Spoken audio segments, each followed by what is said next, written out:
Nous sommes en plein mois de mars et l'arrivée du printemps se fait déjà sentir. Avec la fin de la période de chauffe, les courtes journées froides de l'hiver sont bel et bien derrière nous. Le sujet du changement climatique prenant de plus en plus de place dans les débats, les exigences en matière d'efficacité énergétique deviennent elles aussi plus sévères de jour en jour pour les fabricants de produits consommateurs d'énergie, comme le chauffage ou la climatisation. Pourtant, ces secteurs du génie climatique et thermique continuent d'avoir le vent en poupe, avec des chiffres d'affaires en croissance, grâce notamment aux aides à la rénovation thermique et à l'innovation permanente de l'industrie pour réduire la consommation d'énergie. C'est ce que vont nous présenter aujourd'hui mes collègues Neda et Amina. Bonjour, je suis Naïda, chargée de recrutement chez ACAS et aujourd'hui je suis accompagnée de ma consultante Amina. Bonjour Naïda. Bonjour, donc aujourd'hui on va vous présenter les métiers du génie climatique. Justement Amina, peux-tu nous parler du métier des génies climatiques? Bien sûr Naïda. Il s'agit de plusieurs métiers, que ce soit le technicien CVC qui englobe tout ce qui est chauffage, climatisation et ventilation, frigoriste qui va être plutôt froid et même multitechnique avec un peu d'électricité, de plomberie. C'est quelqu'un qui va être un petit peu multitâche.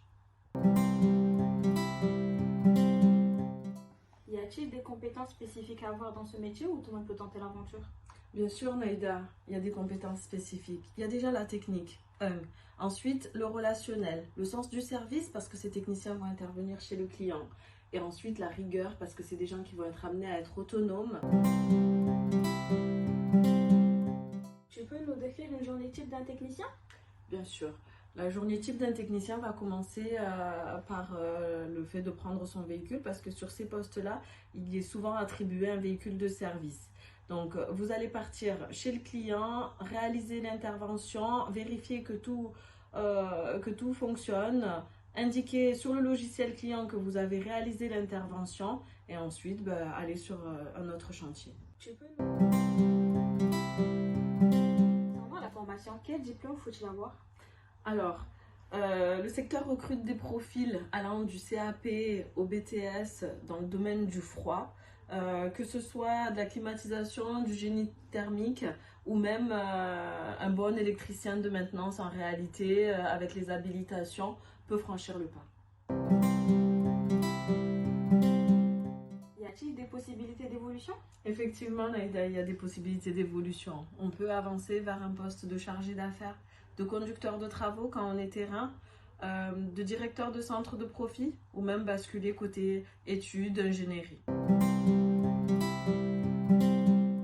Venons maintenant au point qui motivera nos techniciens concernant la fourchette de salaire.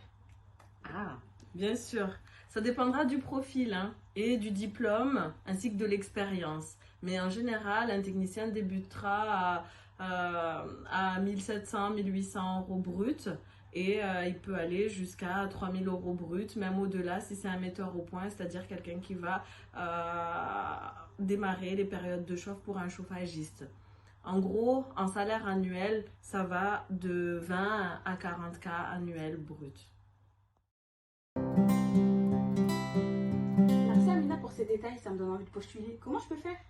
Alors, il vous suffit d'aller sur emploi.acas.fr et nous vous contacterons. Il faudra poser votre CV et ou lettre de motivation et sans attendre, vous serez contacté par un de nos agents.